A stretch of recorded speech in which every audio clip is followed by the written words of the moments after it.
मैं परमेश्वर पिता का धन्यवाद देती हूँ।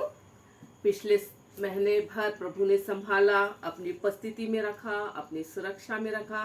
प्रभु की दया हमेशा मेरे साथ रही और मैंने परमेश्वर को अपने मजबूती से मुझे संभाले रखा। मैंने इस बात को महसूस किया और मैं परमेश्वर पिता को धन्यवाद देती हूँ उनकी हर एक आशीषों के लिए, और बहुत ही आशीषों भरा रहा और इस नए महीने में प्रवेश कराया है। तो परमेश्वर को मैं बहुत धन्यवाद देती हूँ उनकी दया के लिए, उनकी करुणा और भलाई के लिए। हम एक वचन पढ़ लेंगे, पहला यूहन्ना 4 उसका 7 से लेकर 12 पद तक। हे प्रियो, हम आपस में प्रेम रखें, क्योंकि परमेश्वर प्रेम से है। जो कोई प्रेम करता है वह परमेश्वर से जन्मा है और परमेश्वर को जानता है। जो प्रेम नहीं रखता वह परमेश्वर को नहीं जानता, क्योंकि परमेश्वर प्रेम है। जो प्रेम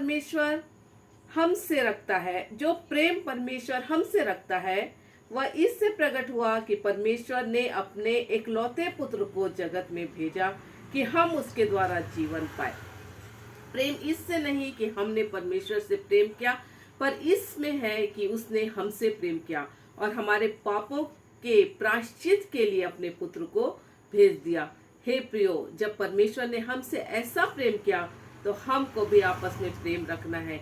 परमेश्वर को कभी किसी ने नहीं देखा। यदि हम आपस में प्रेम रखें तो परमेश्वर हम में बना रहता है और उसका प्रेम हम में सिद्ध हो गया है। परमेश्वर जैसा हमसे प्रेम किया, इतना प्यार उसने हमसे किया कि यहाँ वचन कहता है जो प्रेम परमेश्वर ने हमसे रखा वह इससे प्रकट होता है कि परमेश्वर ने अपने एकलौते पुत्र को जगत में भेजा। परमेश्वर ने हमसे इतना प्यार किया कि उसने अपने पुत्र को भेज दिया कि हमारे पापों के प्रायश्चित के लिए वो बलिदान दे। परमेश्वर पिता के ऐसे प्रेम के लिए जब हम भी एक दूसरे से प्रेम रखते हैं तो हम उसके प्रेम को सिद्ध करते हैं। हमारे जीवन में इतनी कड़वाहट और इतना गुस्सा, इतना जलन, एक दूसरे के लिए नफरत, अगर ये सारी बातें हमारे जीवन में रहेंगी तो हम उस परमेश्वर के उस प्रेम को नहीं दिखा पाएंगे।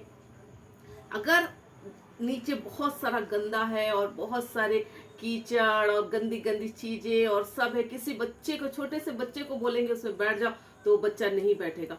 तो फिर अगर हमारे मन में इतनी सारी गंदगी, इतना लालच, इतना गुस्सा, इतना जलन, इतनी ईर्ष्या, इतना सब कुछ हमारे मन में रहेगा तो वो जो सर्वशक्तिमान सामर्थी परमेश्वर है, जिसने धरती और आकाश को बनाया, जिसने सारी सृष्टि की रचना की, वो सर्वशक्तिमान परमेश्वर हमारे मन में कैसे रह पाएगा?